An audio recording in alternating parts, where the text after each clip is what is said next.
Welcome to this episode of Market Shares.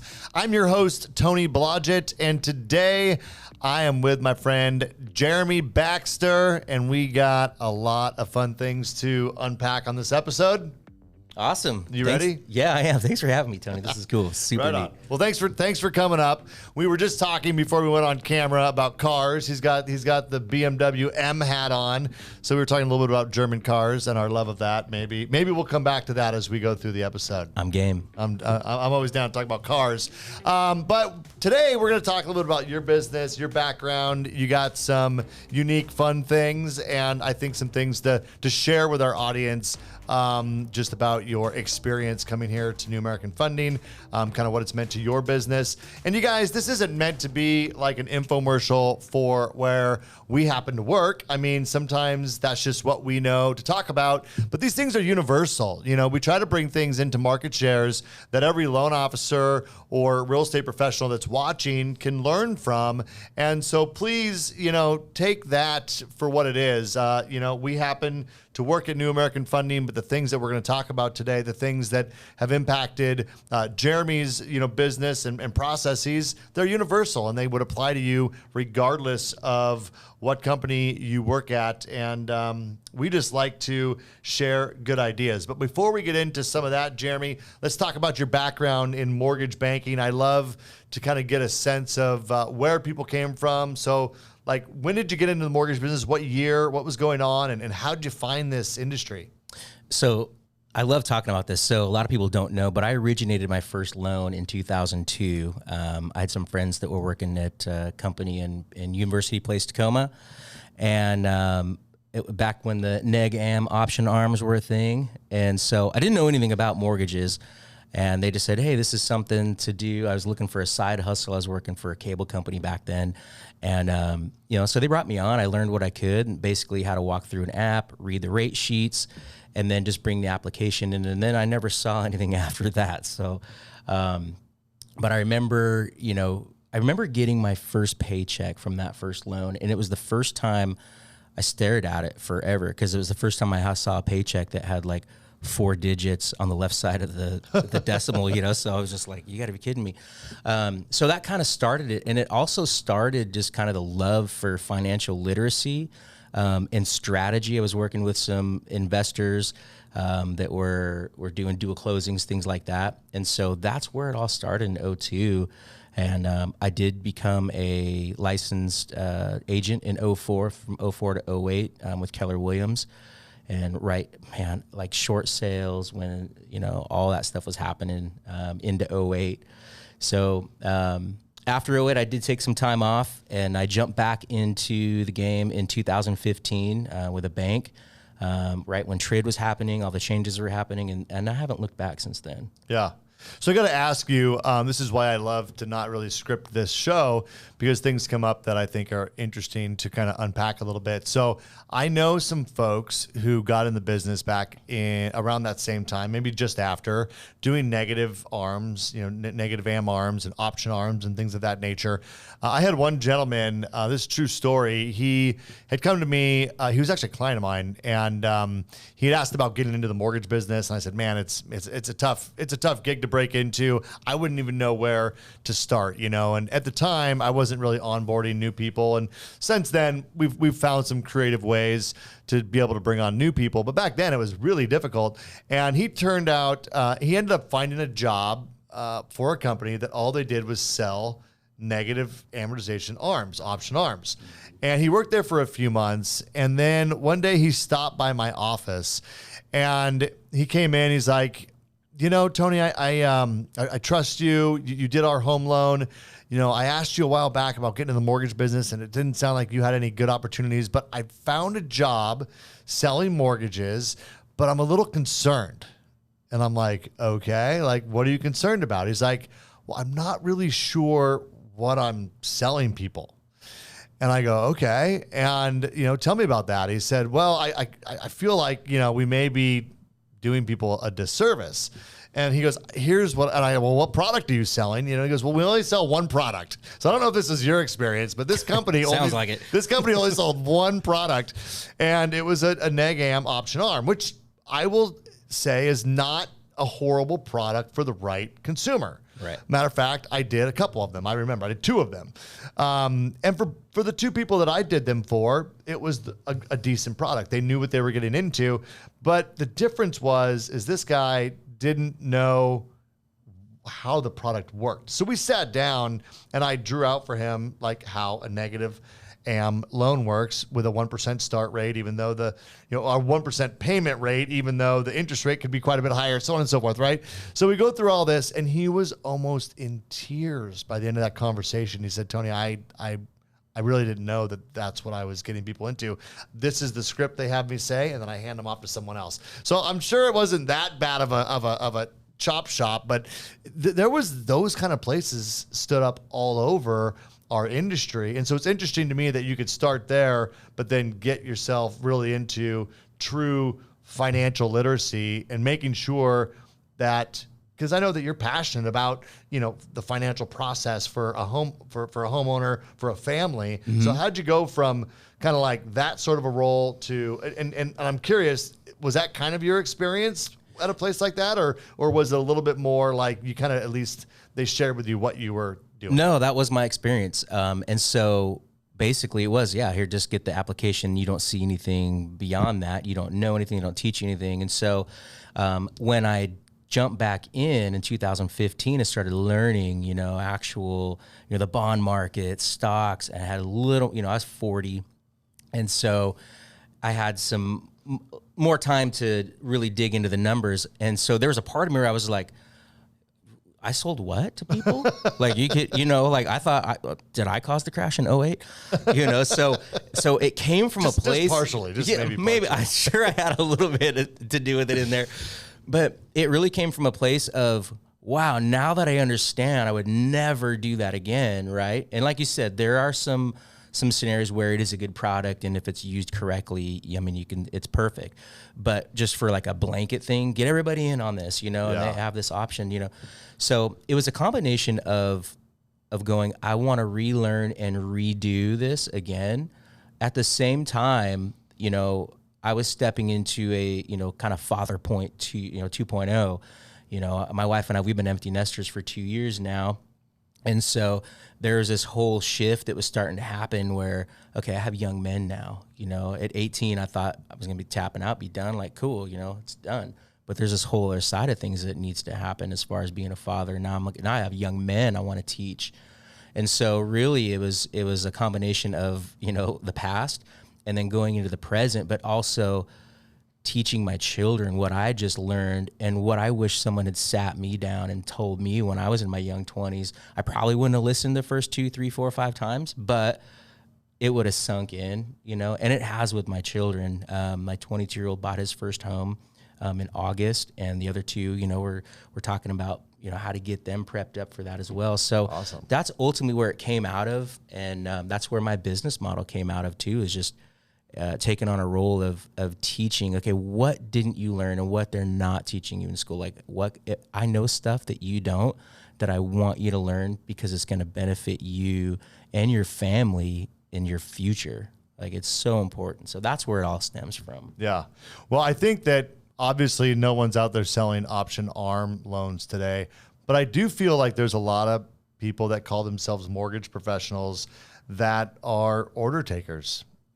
They're not really thinking about the process of educating your borrower on how the products work that they may be selling them. But more than that, coming up with the right structure, the right mortgage product to meet a family's short and long-term needs. And that's really what being a mortgage advisor is, taking an order for someone's mortgage or letting the client kind of tell you, hey, here's what I want. And some clients do. I'm not going to sell clients. I mean, there's some very smart, astute people out there who know exactly what they want. But I feel like it's our responsibility to ask the right questions just to confirm that what you're asking for is what you want. And that's really being an advisor to our clients. And I think that's the biggest difference with people that are successful today versus, maybe in times of abundance when there's so many mortgage transactions out there, you could literally be an order taker and probably get by. That's not happening today. You know, you really need to be an advisor. So I guess I'm excited for you to, you know, when you re-entered the business, what is that now, 7-8 years ago, taking a little bit different approach and really learning how to be an advisor to your clients.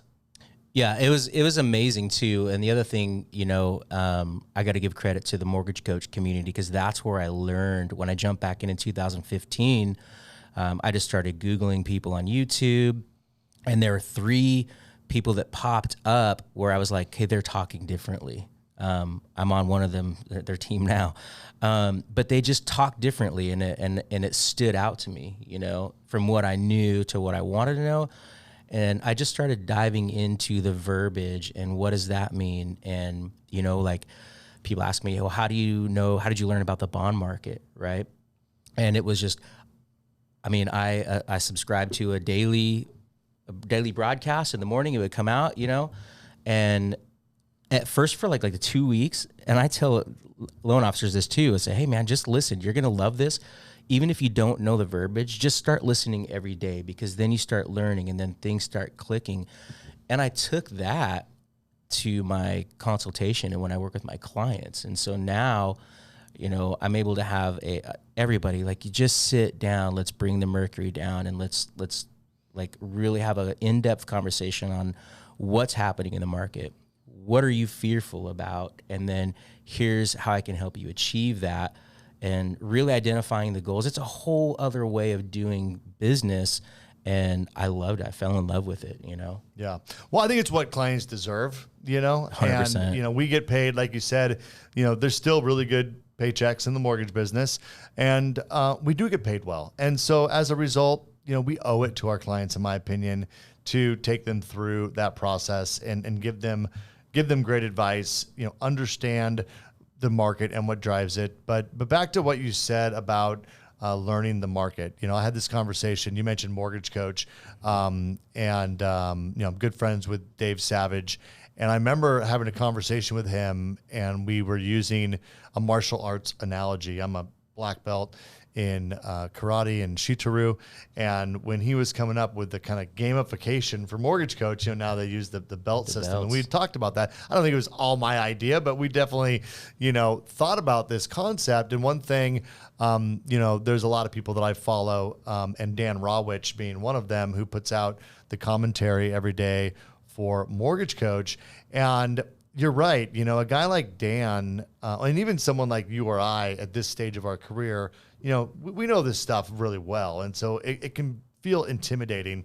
But I tell people, just listen every day and you're going to learn something. And I equate that to martial arts, where if you are a white belt, it's your first day in class and you don't know what's going on. And you look at a black belt or someone who's an advanced student and you're like, man, I'm never going to learn those things. But if you just show up every day, just simply by being in the room, you're going to start picking things up. And that's the same way with understanding, you know, how financial literacy works. It's just a matter of listening, putting two and two together, and over time, you'll understand it better. And then I do think that you need to do your own research. I think if you're in the mortgage business and you don't take the time when Jerome Powell speaks to go listen to what the Fed chairman is saying about our economy and inflation and what he intends to do with interest rates, you probably shouldn't be a mortgage professional, because those are the kind of things where you need to invest the time. Yeah, listen to the Barry Habibs, listen to Dan Rawich, but then also do your own, you know, learning, you know, do your own research. And then when you listen to someone like Jerome Powell, when he spoke last week, and then you listen to how one of the commentators breaks it down, you can say, okay, now it helps me have a better understanding. And at some point you could do an update, do a podcast where you're breaking down your interpretation of what you heard the Fed president say, or the Fed chairman say, about what they're going to do with interest rates. So I think it's a matter of just being in the room, listening, and taking a genuine interest in understanding this stuff, because you're right. You're not going to go to college and learn about the bond market. It's just not going to happen. So Right. you're going to have to find those people that are talking about it and then just take the time to listen and learn.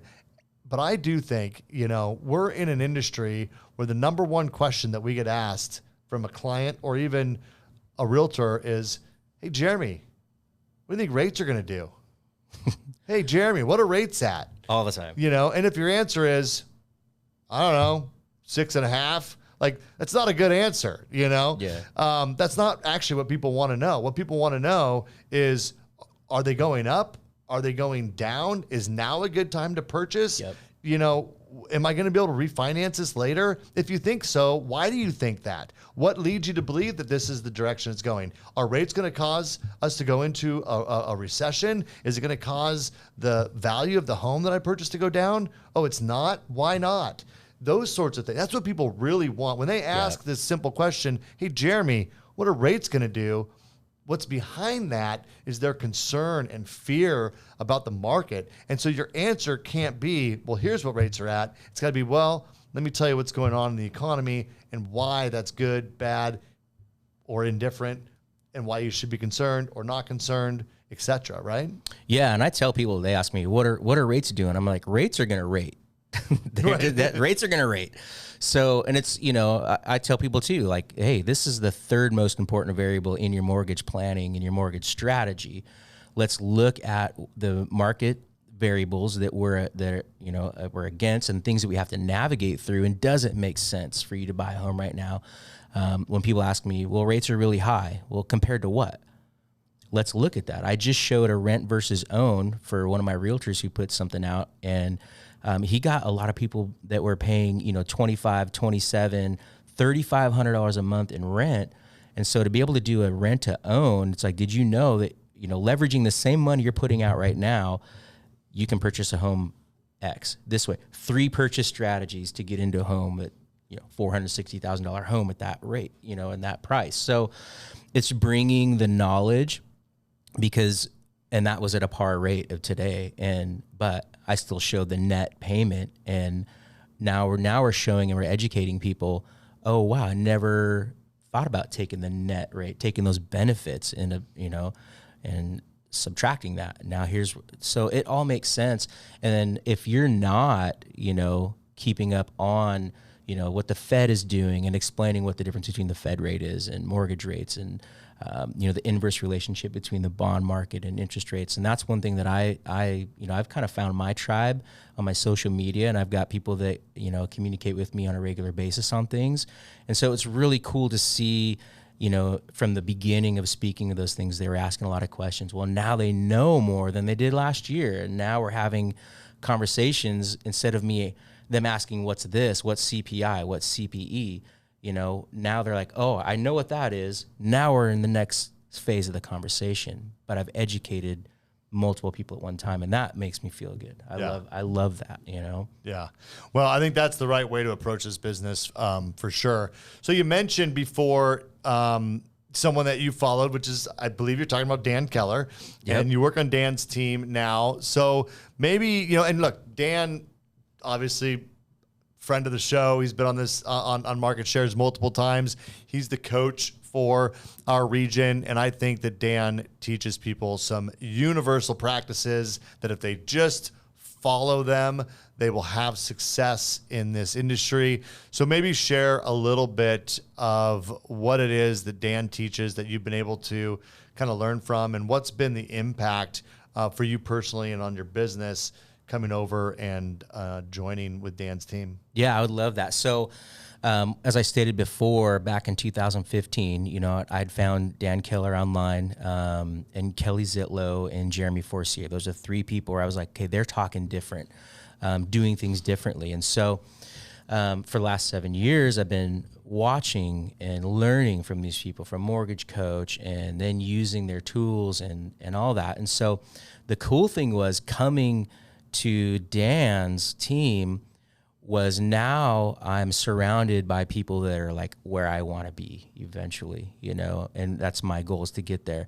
And so, but the main thing for him is like the processes were, he was like, just little tweaks that have massive effects, right? Yeah. I was blown away, and I was like, hey, that is a professional. Like, I would have never thought of that.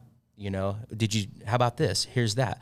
Here's this tool. Here's my little secret, And so there are tools to kind of trim the fat of your business and just get right down to the meat of things. And so being able to see that and then implement it has been amazing. So I'm just, like I said, each day I take something, each coaching call I take something, implement it in the business, and now I'm building on that. And so, it's been an amazing journey. I came here in middle of March, and already I feel the shift just in the way that I'm learning to present myself, be more articulate, and that's all from being surrounded by guys like you, Dan, and me, and just the people that I look up to. So it's been a game changer. I absolutely love it. What I love about Dan is that Dan has invested more money than almost anyone I know in coaching on his own. And then he takes all that knowledge and then shares that with other people, both through his social media coaching platform, what he does here for us in the Northwest region, and then for people on his team, of course. So, right. He's definitely invested the time. He's one of the hardest working guys I know in the mortgage business, but then he takes that information, that he's not only dedicated time, but tons of dollars. I mean, he's invested a lot of money in different coaching platforms, and as a result, has a lot of good ideas. And that's the great thing about the mortgage industry. You don't need to reinvent the wheel. Matter of fact, you're kind of an idiot if you think you're going to reinvent the wheel. Why don't you just align with someone who's doing this 100%. At a high level? I've been doing that my whole career, and it seems to be working pretty well. Cool. Well, let's break away from this. I want to talk a little bit about your music background, because this is kind of new to me. Okay. So maybe share with us.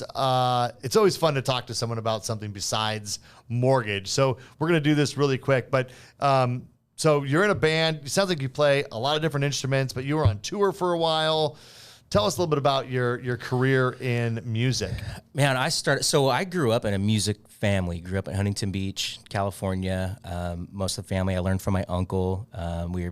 He's like, just count to 4 or 5 here. We're doing Stray Cat covers when I was 5 years old, sitting behind a drum set, And so that was where I learned a lot of like the guitar, drums, bass. And then I really dove into it when I was about 13 years old. So bass, drums, guitar. I've been playing for about 30 years on all 3 of those.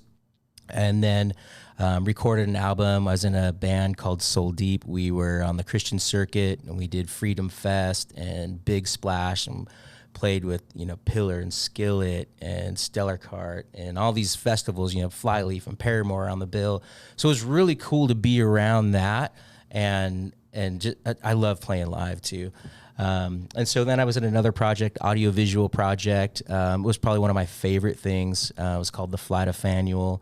And that we were played local around here. There's stuff all online. You can look that up. I'm looking it up for sure. And then when I moved to Arizona, so I lived in Lake Havasu for 6 years, from 2013 to end of 2018. And I was in a couple of projects there. One of the funnest ones I did, it was a 90s cover band. I was a lead singer and a lead guitarist for it. And it was just all 90s stuff and 80s. And it was a blast, man. And then I built some other relationships, met some other musicians in town. I ended up doing a David Bowie cover band, Rolling Stones. And so now the cool thing is my kids also grew up in that. And they're all musically inclined, doing their own things. And so one's a DJ and one's cello. My other son is working on his solo project. His first song comes out June 30th. So we're a very musical family. Yeah, sounds like it. Yeah, so that was a huge thing. It was important for me, especially in mortgage, all week, doing the mortgage grind. And then on the weekends, we'd go and play a couple of shows, and it was like a good reset, and then you're back at it on Monday. So are you still doing anything today musically? Not really. I'm writing still, but I don't really have the capacity right now to record or play. I'm starting to get back in there. The shutdown really kind of pulled me out of that mode, and I've found it difficult to jump back into that mode. But I will soon. I am looking to put another band together. And well, we've had a couple people on this podcast that work here at NAF that are musically inclined. So I saw that. There might be a little NAF band going on or something. We should do it for sure. Right on. It'd be a blast. Well, that's fun. I love learning about people's, things that they're passionate about. Sounds like it was a big part of your life for many years. Absolutely. And maybe again in the near future. Okay, let's talk a little bit more about your mortgage business as we bring this episode to a close. I love asking this question. What is something that you know now that you wish you would have learned earlier on in the business? And let's not talk about the option arm thing, because we know that was a bad thing. But is there anything that you can think of that, man, if someone would have taught me that, 10 years earlier, I would have been so much further ahead in my career? Yes. And that is slow down, know the details. I had a branch manager tell me that one time. And as I was moving out of the transactional mindset to the relational side of things, all times, and there was a note he put on my desk: slow down, know the details. And so, back then you didn't really know what I was doing, Yeah. But at the same time, I wasn't actively seeking out education to educate myself on that. I was just like, well, what are you doing? What are you doing? And it didn't make any sense because I had nothing to connect that to. And so by slowing down, knowing the details, okay, now I'm educating myself. Now I'm being proactive in reaching out and learning what these people are talking about. And so that consultation, and you learn psychology in that too, which has been a major help. We're dealing with human beings, and so to know and understand like their fears, they're sitting across that table, knowing what those fears are, to be able to get those out and then address them.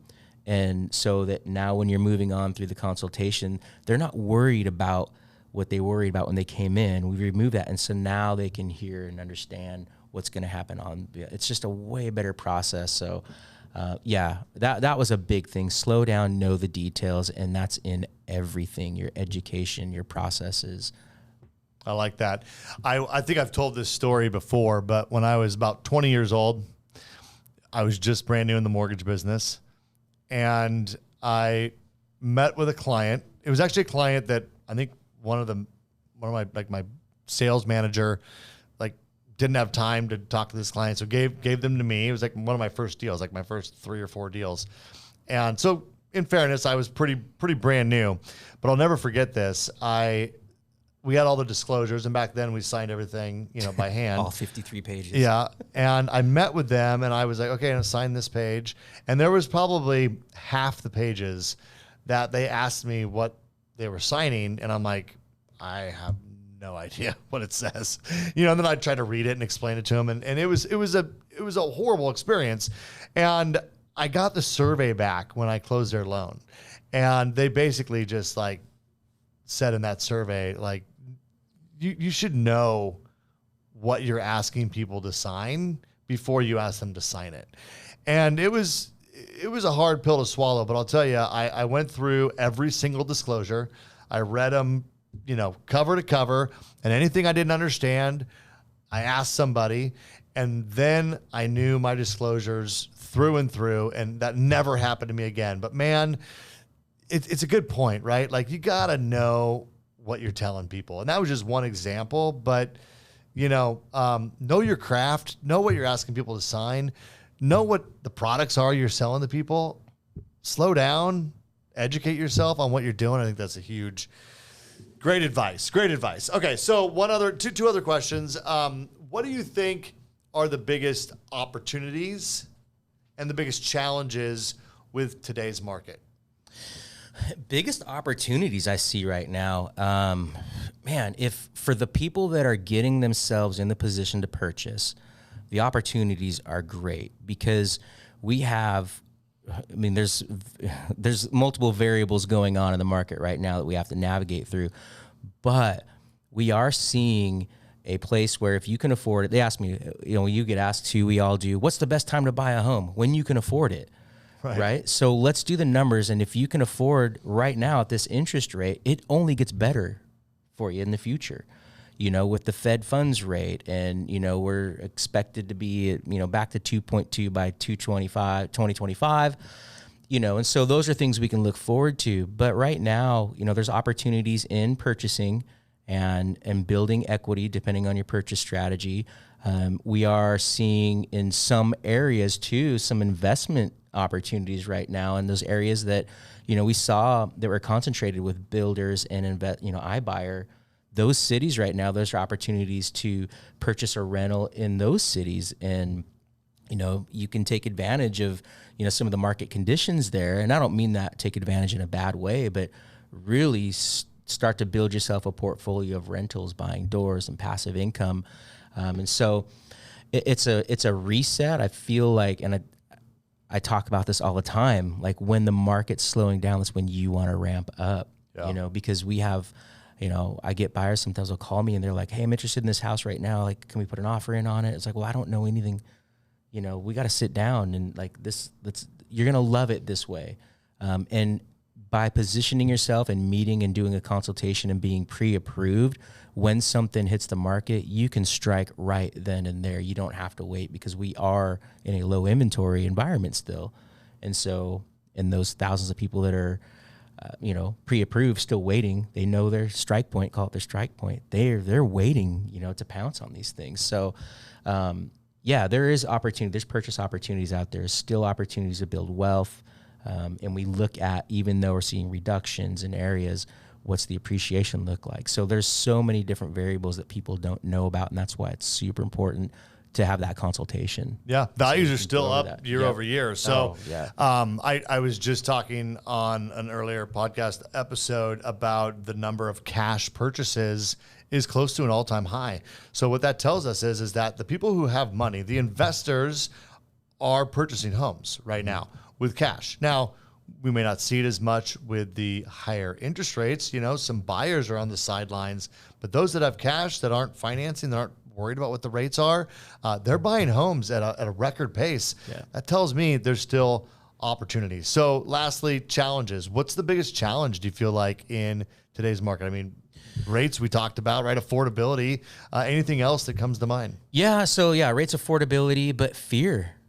Yeah. Fear is a big one. And so when I first talk to somebody, that's the biggest thing is like minimizing that so afraid? Fear. I think because when we hear a crash or, anything that talks about, the market's in a crash, housing crash, recession.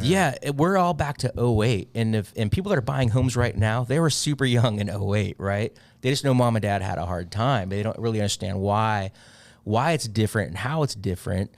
So for me, it's important for me to just minimize the fear. Like, what are you afraid of? And then I learned this. I had a life coach that was like, what are you afraid of? Well, let's shine a light on that and just dig deeper and deeper and deeper until it's not fearful anymore. Yeah. It's not scary, because when you're equipped with the knowledge, you make better decisions from a place of peace and not out of chaos and anxiety. Like, I hope I'm making the right choice. Right.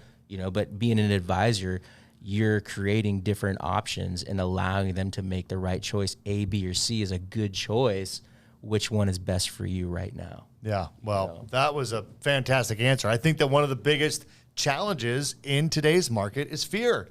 And it is surprising to me that people are so fearful. And I think it's pretty funny to go back and look at the people a year ago that were saying the housing market's going to crash in 2022, the housing market's going to crash in 2023. It's like, what are you talking about? Like, but they have fueled that fear, and it's just not found in fact. Matter of fact, as home affordability gets better, as interest rates come down, it's going to be very difficult to find a home to purchase because of inventory. And I do believe that values go up. I just hope they don't go up too quick, too fast. But that's a good problem to have. We'll deal with that when the time comes. But right. I think you're right. People are fearful when they shouldn't be. Well, we didn't get a chance to talk about cars today, but that's okay. We can do it another time. We can do it another time. Look, one of these days I'll just do a whole episode and we'll talk about our love of cars. But we're not here to do that today. But this was a great great conversation, and Jeremy, I'm super happy for you making the choice to come over here. New American Funding, partnering up with Dan Keller, learning from him. I think there's good things for you in that, and I love the fact that you're optimistic about this market, and you're taking the right approach with your clients. So yeah. I'm excited to work with you, see your career continue to grow, and let's see about putting together a band here, a NAF band. I think that'd be fun. I'm an open agent. Right on. Well, you guys, thanks for taking the time to watch our conversation here today. Hopefully you picked something up from Jeremy and his journey that he's on and what he's been through. And I hope that you continue to tune in every week to Market Shares. But like I always say, more important than that is letting other people know about it. You know, we're like the best kept secret in mortgage podcasting. We need to get the news out. So talk to your friends, your colleagues in mortgage and real estate, let them know about it. And of course, thanks to you, those of you that are subscribers to the channel. And until next time, bye for now.